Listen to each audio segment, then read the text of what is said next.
নম্বর গুণ হচ্ছে আপনার ধৈর্য। ধৈর্য এমন একটা জিনিস আজ আমাদের থেকে বিরক্তর পথে। ধৈর্য না, সাধারণত যদি ইমাম সাহেব যদি যে আপনার নামাজের মধ্যে রাত যদি লম্বা পড়ে, যে আপনার কেরাত যদি আপনার যদি একটু পড়ে লম্বা পড়ে, তাহলে এক পাশ দিয়ে আপনার কাশি শুরু হয়ে যায়, অপর পাশ দিয়ে কাশি, শুধু কাশি আর কাশি। তার মানে কি ইমামের সাথে সিগন্যাল ইমাম সাহেব কিরাত লম্বা হয়েছে, যে আপনার কেরাত খাটো মানে, ঠিক কিনা বলেন? এই জন্য ধৈর্য।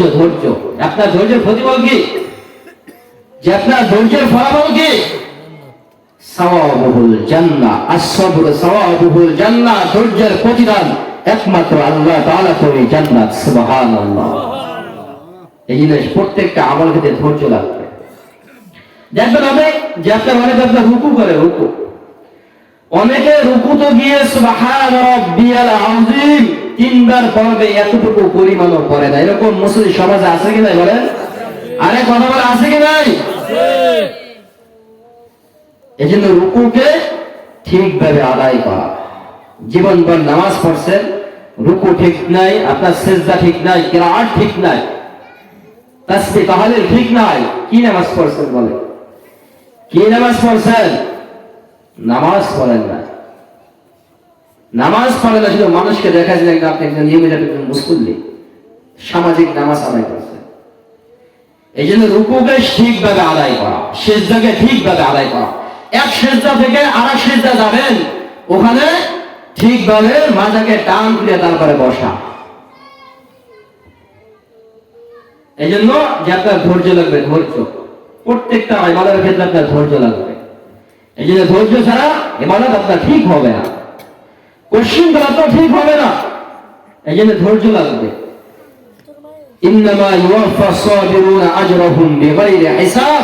যারা ধৈর্যশীল তাদেরকে আল্লাহ তাআলা কিরকম প্রতিদান দিবেন? আল্লাহ বলেন বিগাইরি হিসাব, হিসাব নিকাশ ছাড়া আল্লাহ তাআলা তাদেরকে প্রতিদান দিবেন। সুবহানাল্লাহ। কত সওয়াব। আর ধৈর্য নাই, আর ধৈর্য নাই। বিপদ আসছে, কোনো ধৈর্য নাই। কিন্তু বিপদ আসলে কি করণীয়, বিপদ আসলে কি করণীয়, মুসিবত আসলে কি করণীয়, আল্লাহ তাআলা সব শিক্ষা দিয়ে দিয়েছে। ইয়া আইয়ুহাল্লাযীনা আমানু ইসতাঈনু বিস-সাবরি ওয়াস-সালাহ ইন্নাল্লাহা মা'আস-সাবিরিন। আল্লাহ তাআলা বলেন ইয়া আইয়ুহাল্লাযীনা আমানু ইসতাঈনু বিস-সাবরি ওয়াস-সালাহ। হে ঈমানদারগণ, যে তোমরা আমি আল্লাহ তাআলার কাছে সাহায্য চাও নামাজ এবং ধৈর্যের মাধ্যমে। ইন্নাল্লাহা মা'আস-সাবিরিন, নিশ্চয় যারা ধৈর্যশীল তাদের সাথে আছেন আমার আল্লাহ। এই জন্য বিপদে পড়ছেন, আল্লাহ তাআলার কাছে সাহায্য চাবেন নামাজের মাধ্যমে।